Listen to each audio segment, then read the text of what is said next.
한 아버지와 아들이 사막을 여행하게 되었더랍니다. 가도 가도 끝이 없는 모래벌판, 그것만 계속되었습니다. 그리고 뜨거운 태양볕이 내리쬐는 그런 여행의 길이었습니다. 여행을 위해서 준비해 가지고 갔던 물도 바닥이 나고 정말 두 사람은 지칠 대로 지친 상황에 이르게 되었습니다. 결국 아들이 그 여행을 체념하는 듯 아버지에게 넋두리를 합니다. 아버지, 힘들게 걸어보았자 무슨 소용이 있겠습니까? 차라리 이 자리에 가만히 앉아서 편안하게 죽는 것이 더 낫지 않겠습니까? 라고 아들이 아버지에게 이야기했습니다. 하지만 아버지는 그 아들의 이야기를 들으면서 아들을 향해 위로하고 달래면서 격려하면서 이렇게 얘기했습니다. 아들아, 조금만 더 참자. 조금만 더 걸어가면 틀림없이 시원한 오아시스가 우리를 반겨줄 거야. 아들은 아버지의 말에 다시 용기를 얻었습니다. 그리고 앞을 바라보면서 아버지와 아들은 그 여행을 계속했습니다. 한동안 걸어가는데 두 사람 앞에 몇 개의 무덤이 나타났습니다.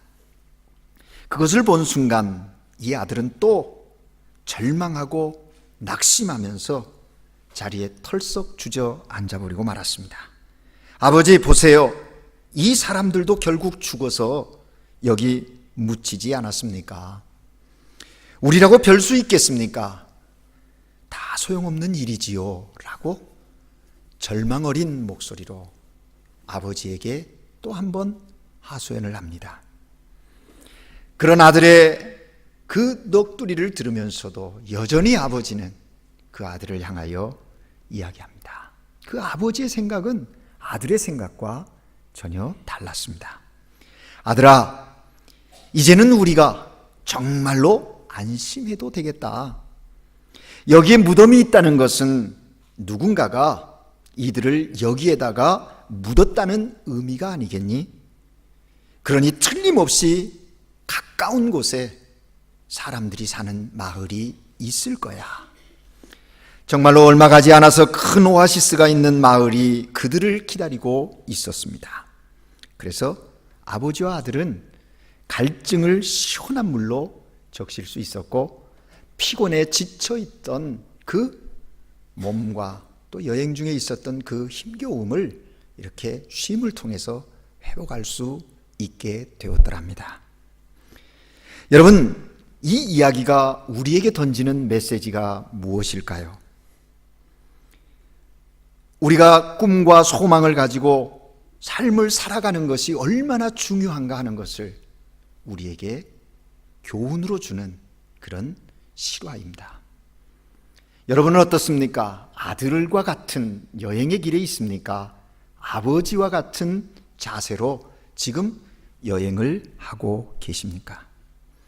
어떤 상황 속에서도 결코 소망을 잊어버리지 말라 하는 메시지가 이 이야기 속에 담겨져 있는 겁니다. 오늘 이 아침에 하나님께 예배드리는 우리 모두가 바로 이 아버지와 같은 자세로 그 태도를 가지고 삶을 살아간다면 그곳에 하나님의 나라가 임하게 될 것입니다. 오늘 예수님이 겨자씨 비유를 말씀하고 계시는데 그 겨자씨 비유를 통해서 우리에게 주시는 메시지도 이와 별반 다르지 않습니다. 예수님은 작은 겨자씨에서 무엇을 보고 계시는가요? 그것은 자란 후에 커서 나무가 되는 것을 보셨어요. 한낮의 작은 씨앗 속에서 자란 후에 커서 나무가 되는 것을 보고 계시고요. 아니, 한 걸음 더 나아가서 그 가지에 새들이 깃들어 쥐저기는 아름다운 노랫소리까지 들으시는 주님을 발견할 수가 있다 하는 것입니다. 우리의 삶의 모습 속에서도 이러한 주님의 그 겨자씨 속에서 발견하는 그 주님의 그 안목, 이것이 그 보는 관점, 이런 것들이 오늘 우리에게 필요하지 않을까요? 오늘 우리가 삶을 살아가는 현실이 너무 어렵고 힘들다고들 이야기합니다. 각자 힘겨워하는 이유와 또 상황이 다르겠습니다마는 보편적으로 보면 거의 삶의 자리에 일어나고 있는 일들로 인해서 힘겨워하고 어려워합니다.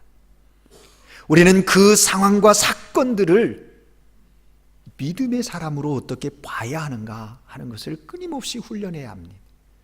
내 기준과 내 삶의 어떤 욕망에 의해서, 바람에 의해서 해석할 것이 아니라 그 사건과 상황을 내게 허락하신 나의 주인 되신 하나님이 원하시는 것이 무엇인가 생각하면서 지금 우리가 당하고 있는 삶의 현실을, 사건들을 해석하고 또 거기에 맞게 대응해 나가야 한다는 거죠. 그러면 거기에 하나님의 놀라운 은혜를 체험하는 그런 신앙의 삶이 되는 겁니다. 예수님께서 12제자를 부르셨을 때요, 예수님은 제자들에게 미래에 대한 큰 기대를 가지고 부르셨습니다. 그래서 제자들을 모아놓으시고 가장 먼저 하신 말씀이 무엇이냐면 하나님 나라, 그거였습니다. 하나님의 나라가 무엇인지, 하나님의 나라는 어떻게 임하는지, 하나님의 나라 백성은 어떻게 살아야 하는지, 하나님의 나라의 주제를 가지고 제자들을 대하시면서 그들의 미래를 바라보시면서 그렇게 가르치셨다 하는 겁니다. 오늘 우리가 함께 읽은 본문의 내용도 하나님 나라에 대한 비유입니다. 사랑하는 여러분, 예수님이 오늘 우리를 이 시대의 제자로 부르셨다면 오늘 우리에게 어떤 기대를 가지고 계시리라 생각하십니까? 2000년 전에 제자를 아무나 따라오고 싶으면 오고 오기 싫으면 말하라 그러지 않았어요. 예수님께서는 분명한 목적을 가지고 한 사람 한 사람 부르셨어요. 저들을 통해서 이루시고자 하시는 분명한 목적이 있으셔서 그들을 부르셨다라는 겁니다. 그 주님께서 오늘 이 아침에도 우리를 부르고 계십니다. 오늘 이 현실 속에 나의 제자로, 하나님의 자녀로 기대하심이 있으셔서 부르셨다 하는 겁니다. 그 부르신 주님께서 겨자씨 비유를 통해서 오늘 우리에게도 그때 제자들에게 가르치셨던 것처럼 동일하게 가르치시기를 원하시는 거예요. 하나님 앞에 예배드리는 우리 모두가 주님을 통해서 오늘 들려주시는 하나님의 나라의 그 놀라운 비밀을, 또 하나님의 나라를 통하여 계획하신 하나님의 기대가 무엇인지를 깨닫는 이 아침이 되기를 주님의 이름으로 축복합니다. 이 비유를 통해서 예수님께서 제자들에게 가르치시고 했던 진리가 무엇일까요? 예수님께서 저들에게 던지신 하나님 나라의 교훈, 그 메시지는 무엇이었느냐 하는 것입니다. 우리는 이 겨자씨 비유를 통해서 제자들에게 하셨던 그 진리를 오늘 우리가 깨닫고 우리도 주님이 원하시고 기대하시는 그 모습으로 오늘을 살아가기를 바라는 겁니다. 주님이 가르치셨던 이 겨자씨 비유의 첫 번째 진리가 뭐냐? 그것은 모든 위대한 것은 작은 것으로부터 시작된다고 말씀하고 계십니다. 여러분, 하나님은 작은 것에 관심이 많으십니다. 세상 사람들은 큰 것에, 그래서 작은 것을 부끄러워하고 작은 것에 대한 열등의식을 갖는 경우가 많지요. 그러나 성경에 보면 하나님은 오히려 작은 것들, 또 이 소자에 대해서 참 관심이 많았어요. 작은 것을 통해서 하나님의 역사를 이루어 가시고 작은 것을 소중하게 여기시는 하나님의 모습, 주님의 모습을 발견할 수가 있는 겁니다. 언젠가 작은 일 없이는 큰 일이 없다라고 하는 글을 읽은 적이 있습니다. 그 내용이 이런 겁니다. 어느 마을에 네 사람이 빵집을 개업했습니다. 첫 번째 사람은 빵집을 개업하고 그 빵집의 간판을 이렇게 썼더랍니다. 우리나라에서 제일 맛있는 빵집. 두 번째 사람도 역시 빵집을 개업했는데 그 빵집의 간판을 세계에서 제일 맛있는 빵집 이렇게 썼어요. 세 번째 빵집을 개업한 사람의 간판은 뭐라고 썼을 것 같습니까? 우리나라 세 개 다 나왔으니까 뭐가 남았어요? 우주에서 제일 맛있는 빵집 이렇게 썼어요. 이게 다 써버렸으니 이제 마지막 네 번째 이 사람은 쓰기가 참 선택의 권이 더 좁아졌네요. 그죠? 이분은 뭐라고 썼냐면요, 우리 동네에서 제일 맛있는 빵집 이렇게 썼더랍니다. 여러분, 손님들은 어느 집에 많이 갔을 것 같습니까? 여러분 같으면 어떤 집에 가겠어요? 우주에서 제일 맛있는 빵집 찾아가시겠어요? 그건 너무 크니까 우리나라에서 적어도, 뭐 해외까지 관심 없으니까 우리나라에서 제일 맛있는 빵집 가겠어요? 놀랍게도요, 우리 동네에서 제일 맛있는 빵집으로 몰려들었더랍니다. 무슨 얘기입니까? 작은 일에 최선을 다하는 사람 어디에 내놓아도 최선을 다하는 거예요. 작은 것, 그것이 소중한 것입니다. 그리고 지금 있는 그 자리에서부터 시작되어져야 합니다. 많은 사람들이 이야기합니다. 나는 그런 째째하게 그렇게 놀지 않아. 작은 것에 뭐 이렇게 신경 안 써. 난 큰 일을 해야 할 사람이야. 그러니까 큰 일을 위해서 나는 이런 것 신경도 안 써. 정말 그렇습니까?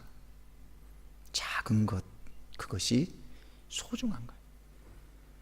예수님은 이 겨자씨 비유를 통해서 첫 번째 제자들에게 던지는 메시지는 위대한 것은 작은 것에서부터 시작된다, 그 말씀을 하시는 거예요. 예수님의 제자들이요, 예수님 처음 따랐을 때 그들은 굉장한 기대를 가지고 내가 예수의 제자가 되어진다라고 하는 것에 대한 자부심을 가지고 따랐어요. 왜냐하면 그 당시에 최고의 리더십을 가지고 있었던 세례 요한, 팔레스타인 땅에서 삶을 살고 있는 사람치고 세례 요한을 모르는 사람, 세례 요한의 영향을 받지 않은 사람은 없었거든요.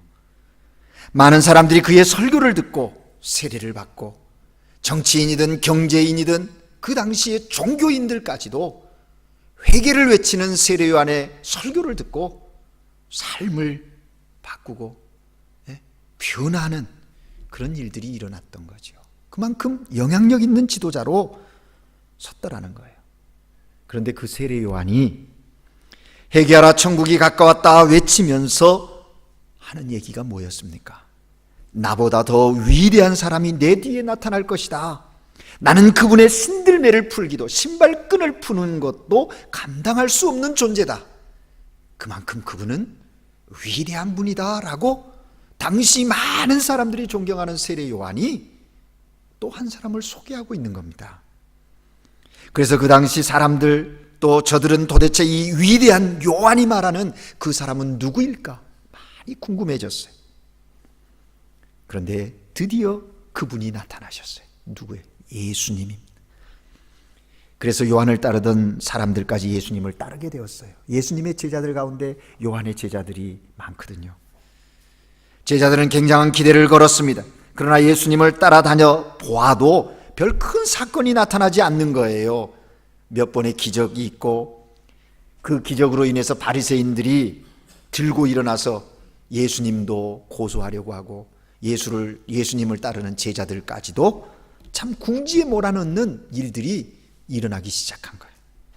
저들이 전도해 보아도 별로 반응들이 없음을 느낌, 제자들이 생각하기를 예수님께서 사람들에게 미치는 영향력이 자기들이 생각했던 것에 미치지 못함을 깨닫고, 오히려 반대와 핍박에 부딪히고 심지어는 예수님의 가족들까지도 예수님을 반대하는 것을 보면서 저들은 생각합니다. 과연 예수님을 따르는 것이 잘한 일일까? 계속 예수님을 따라가야 할까? 제자들은 비관론에 빠지고 한편으로는 패배주의에 젖어버리는 그런 상황에 이르렀어요. 그래서 갈등하고 있는 그 상황에서 예수님이 저들에게 그 시점에 제자들을 모아놓고 한 비유가 오늘 이 겨자씨 비유라는 겁니다. 그러면 예수님이 왜 그러한 상황에 처해 있는 제자들에게 이 겨자씨 비유를 했는가? 앞서 말씀드린 대로 그렇게 비관하고 패배주의자적인 상황에 있는 제자들에게 주님은 분명한 목적을 가지고 저들에게 말씀하신 것입니다. 얘들아, 겨자씨란 자라난단다. 그러므로 그 겨자씨는 아주 작지만 작은 것이 전부가 아니야. 모든 위대한 것은 작은 것에서 시작되는 거야. 그리고 그것은 과정을 거쳐 한꺼번에 어느 날 갑자기 커질 수 없는 것을 알아라. 그러므로 작다는 현실, 그것을 부끄러워하거나 낙심하지 말아라.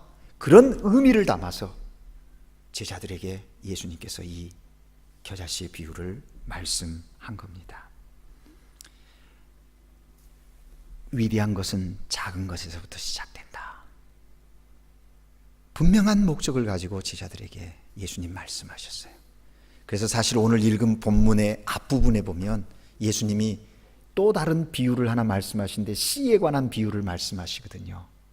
26절에서 29절까지 보면 그 씨에 대해서 비유로 말씀하세요. 하나님의 나라를 씨의 비유로 또 얘기하시는데, 하나님의 나라는 사람이 씨를 땅에 뿌림과 같으니 그가 밤낮 자고 깨고 하는 중에 씨가 나서 자라되 어떻게 그리 되는지 알지 못하느니라. 땅이 스스로 열매를 맺되 처음에는 싹이요 다음에는 이삭이요 그 다음에는 이삭의 충실한 곡식이라. 열매가 익으면 곧 낯을 대나니 추수 때가 이르렀습니다. 여러분 보십시오. 열매를 거두기 위해서는 과정이 필요로 되어지고 과정이 있는 것이다. 예수님은 이 겨자씨 비유를 이야기하기 전에 앞서 이 비유를 통해서 전 이해를 갖게 했다 하는 것입니다. 씨가 자라나는 과정을 설명하셨어요. 처음에는 뭐라고 했습니까? 싹이라고 했어요. 그 다음엔 이삭이고 이삭이 곡식이 되어 열매된다. 이건 과정이라는 거예요. 근데 그 과정을 우리가 보지는 못하지만 밤낮 자고 깨고 하는 그동안에 자란다. 자라게 하시는 이가 누군가 스스로 깨닫도록 던지셨어요. 사랑하는 여러분, 그렇습니다. 기억하십시다. 위대한 것은 작은 것에부터 시작되어지는데요. 그 지금 현재적 자금에 대해서 더디고 또 뭔가 희미한 듯 하다고 해서 갈등하고 낙심하고 좌절할 이유가 없어요. 주님은 말씀하시는 거예요. 그 과정이다. 거쳐가는 과정이다. 중요한 것은 이것입니다. 위대한 것은 작은 것에부터 시작된다는 것과 작은 것을 부끄러워하거나 두려워하지 말라 하는 메시지가 여기 담겨 있어요. 그렇습니다. 오늘 우리가 삶의 자리에서 일시적으로 당하는 고난이 있지요. 그 고난도 부끄러워할 것 아닙니다. 낙심할 것 아닙니다. 그것도 성숙을 위한 하나님의 계획하심에 이르기 위한 하나의 과정이라는 것이죠. 그런 입장에서 본다면 그 고난은 하나님의 계획 속에서 나를 더 선한 길로, 온전한 길로, 최선의 길로 이끌기 위한 하나님의 도구임을 알고 겸손하게 나가야 한다는 것이죠. 그리고 소망을 가져야 한다는 것이죠. 어떤 위대한 것도 갑자기 커질 수는 없는 겁니다. 모두 미약한 시절이 있다는 거예요. 그러니까 여러분, 지금 여러분의 상황이 어떤지 모르겠어요. 스스로 판단할 것입니다. 주님의 말씀 속에서 말입니다. 예수님은 이 겨자씨 비유를 통해서 제자들에게 두 번째 메시지를 던지십니다. 겨자씨 안에 있는 가능성을 볼 수 있어야 한다고 말씀하고 있는 거예요. 제자들에게 사랑하는 여러분, 예수님은 이 작은 겨자씨의 비유를 통해서 단순히 작은 것이 중요하다, 그것만 말씀하고 계시지 않습니다. 작은 것이 다 좋은 것 아닙니다. 만약에 주님께서 단순히 작은 것을 대표하려는 의도를 가지고 겨자씨를 사용하셨다면, 그 작은 것만 이야기하고 싶으셨다면 굳이 겨자씨를 쓸 필요가 없는 거지요. 그 겨자씨보다 더 작은 것도 있는데요. 생물학자에 의하면 겨자씨는 1mm, 무게는 0.1mg 정도 된다고 그래요. 1mg 정도. 그 작은 거잖아요. 여러분, 그거보다 더 작은 거 있잖아요. 예를 들면 모래라든지 먼지, 아주 세미한 그 먼지들, 겨자씨보다 더 작잖아요. 그거 쓸 수 있을 거 아니에요. 그런데 왜 예수님께서 그런 것들이 아닌 겨자씨를 썼느냐 하는 겁니다. 겨자씨를 비유로 선택하신 이유가 어디에 있는가 하는 거예요. 겨자씨가 먼지나 모래하고 다른 것이 무엇이냐? 우리는 거기서 답을 찾을 수가 있는 거죠. 뭡니까? 생명이 있느냐 없느냐의 차이입니다. 생명이 있느냐 없느냐, 작은 것이로되 생명이 있느냐 없느냐, 그것이 중요하다는 이야기지요. 생명이 있어야 자랍니다. 생명이 있는 것은 자라게 되어 있는 겁니다. 예수님은 바로 이 겨자씨 비유를 통해서 그 메시지를 제자들에게 던지는 거예요. 위대한 건 작은 것에서 시작되고 그 작은 것 속에 생명이 있는 것이 중요하다. 생명이 있으면 자라게 되어 있고 그 자람은 현재 것과는 비교할 수 없는 놀라운 결과를 가져오게 된다 하는 그런 메시지를 여기서 분명히 증거하고 있다 하는 겁니다. 여러분, 겨자씨는요 풀과입니다. 근데 이게 그 1mm 된 게 땅에 떨어져 심기워지면 그 씨에 생명이 있기 때문에 자라는데요, 1m, 2m, 큰 거는 3m까지 자란다는 거예요. 그래서 종려나무라고 해요. 사실은 이 종려나무과에 속하는 수목과가 아니거든요. 그런데 우리는 그렇게 이야기를 하는 거죠. 사랑하는 여러분, 여기에 예수님께서 제자들에게 겨자씨 비유를 말씀하신 목적이 있습니다. 생명 있느냐 없느냐는 거예요. 생명이 중요합니다. 여러분, 복음이 무엇입니까? 복음은 생명입니다. 그 생명은 예수 그리스도이십니다. 예수 그리스도가 우리의 삶의 자리에, 우리의 생애 가운데 있느냐 없느냐, 그것은 우리에게 있어서 너무나 중요한 것이라는 사실이죠. 왜냐하면 예수 그리스도, 그분이 우리 인생의 주인이실 뿐만 아니라 꿈이요 소망이요 반석이요 능력이시기 때문에 그렇습니다. 어쩌면 이 상황에 있었던 제자들이 그런 생각을 했는지도 몰라요. 불평하면서 예수 따라다녀 봤더니 뭐 별거 없네, 별다른 거 생기는 것도 없고. 어쩌면 그런 제자들의 모습처럼 오늘 믿음 생활하는 우리들 속에도 그런 생각 속에 묶여 있는 분들 계십니까? 예수 믿어봤자 별 수 있나? 지금 나의 삶의 상황이 달라지는 것도 없고, 교회 나와봤자 당장 수지 맞는 것도 없고, 그냥. 그러나 여러분, 그렇지 않습니다. 예수는 능력입니다. 예수는 우리의 전부예요. 적어도 성경은 끊임없이 그것을 우리에게 증거하고 있어요. 사도 바울은 골로새서를 통하여 예수는 모든 것이다, 예수는 충만이다, 예수는 모든 것 되신다 라고 증거하고 있어요.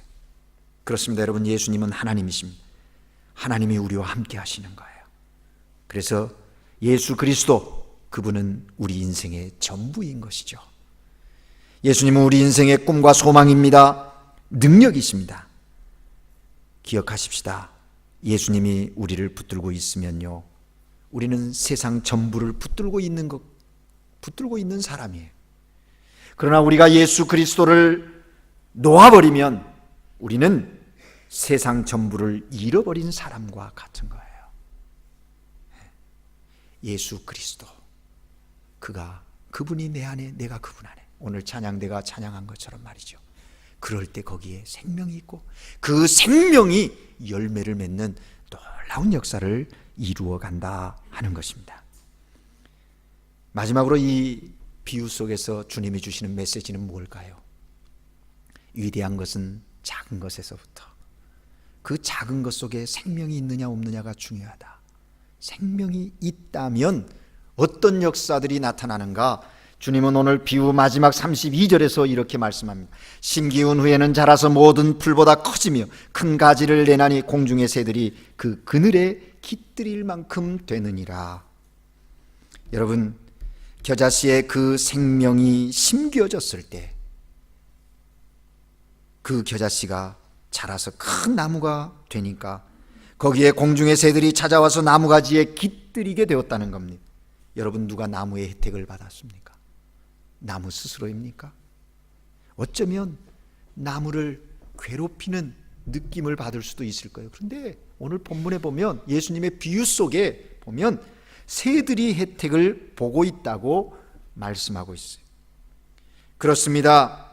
복음의 씨앗이 뿌려지면 그곳에 살고 있는 사람들이 혜택을 누리게 되는 거예요.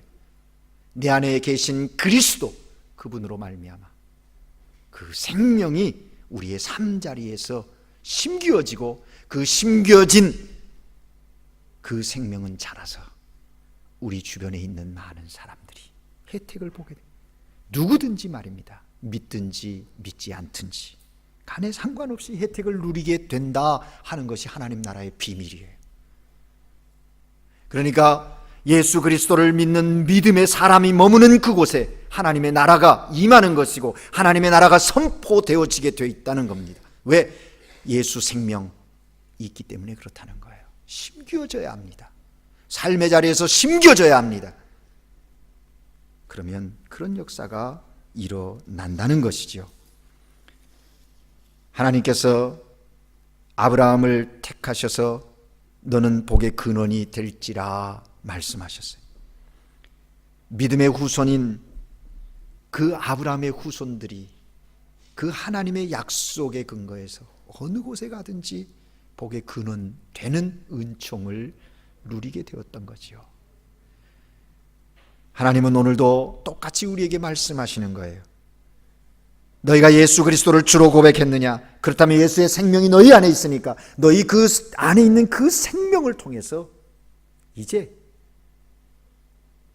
복이 흘러가는 하나님의 나라가 임하고 하나님의 나라가 선포되는 그런 놀라운 은혜에 있다고 말씀하시는 거죠.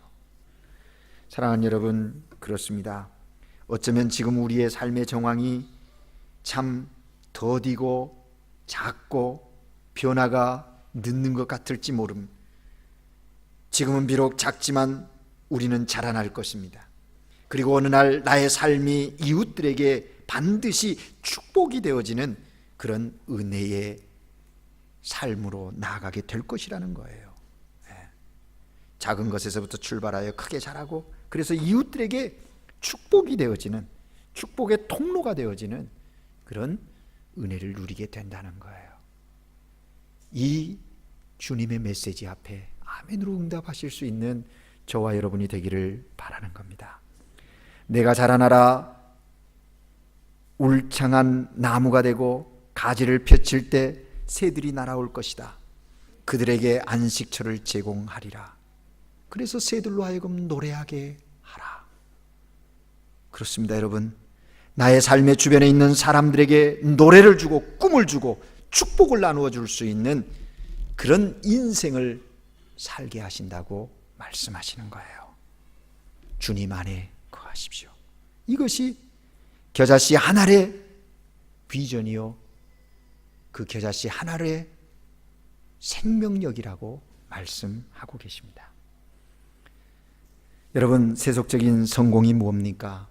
내가 열심히 일해서 잘 먹고 잘 사는 것 아닙니까? 그런데요, 기독교인들의 성공과는 그것과 다릅니다. 달라야 합니다. 하나님이 나를 축복하셔서 내가 잘 되면 그 축복으로 내 이웃을 섬기리라. 이것이 그리스도인들의 성공관이어야 하는 거예요. 혹자들은 이야기합니다. 하나님께 복 빌지 말라고.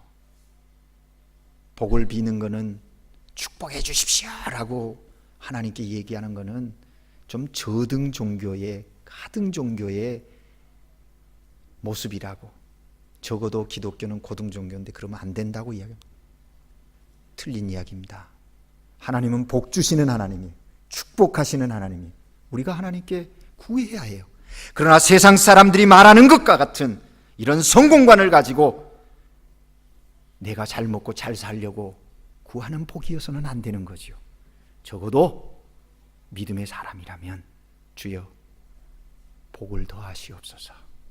그 주신 복을 통해서 하나님의 영광을 드러내는 일에 사용하게 하옵소서. 이웃을 섬기고 세상을 변화시키는 일에 헌신적으로 쓸 수 있는 그런 하나님의 사람으로 세워주옵소서. 이렇게 구한다면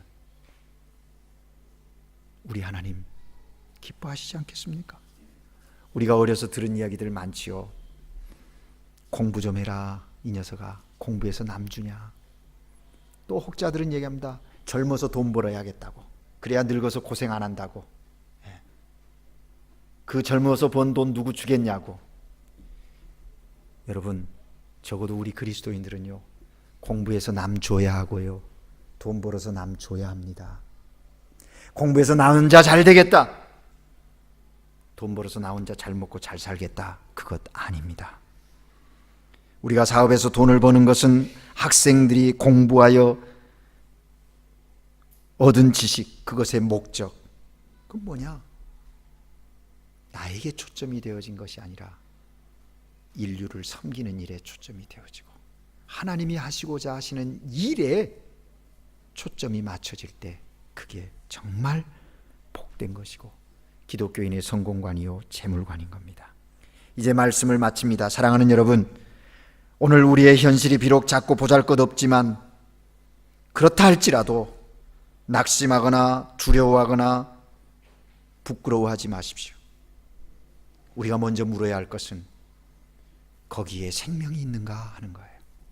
왜? 작은 일은, 위대한 일은 작은 것에서부터 또 생명 있는 그것을 통해서 하나님은 하나님의 거룩한 역사를 이루어가는 거예요. 그 생명력이 가능성이거든요. 그리고 그것을 통해서 복이, 하나님의 은혜가, 하나님의 나라가 임하고 선포되어지도록 하시는 하나님의 놀라운 계획이 있기 때문에 그렇습니다. 그러므로 사랑하는 여러분, 하나님의 나라가 지극히 작은 것으로부터 시작되어진다고 하는 사실을 믿으십시오. 이 하나님의 나라는 생명력을 가진 씨앗 하나가 심기어질 때, 즉 희생과 봉사, 그것이 행해질 때 하나님의 나라가 자라가게 되고 선포되어지게 되는 거예요. 이 하나님의 나라는 세상이 말하는 힘이나 어떤 강압적인 그 무엇으로 다스리는 나라가 아니라 사랑과 섬김을 통해서 영향력 있게 이루어가는 평화의 나라임을 주님은 이 겨자씨의 비유를 통해서 우리에게 말씀하십니다. 여러분들이 사랑과 복음, 봉사의 그 지극히 작은 겨자씨 하나를, 그 생명 있는 그 겨자씨를 지금 심으심으로 하나님의 나라 이 세상에 여러분의 삶의 자리에 시작되어지는 것입니다. 기도하겠습니다. 사랑의 하나님 아버지, 저희들을 사랑하시고 택하셔서 우리의 머무는 그 자리에 행하는 그 일들 속에 하나님의 나라 임하게 하시고 하나님의 나라 선포하게 하시니 감사합니다. 작은 것, 생명 있음을 알게 하시고 그 생명을 통하여 하나님의 거룩한 역사를 이루어가는 도구로, 사명자로 이 시대를 살아가는 우리 모두가 되게 하여 주시옵소서. 예수 그리스도 이름으로 기도합니다. 아멘.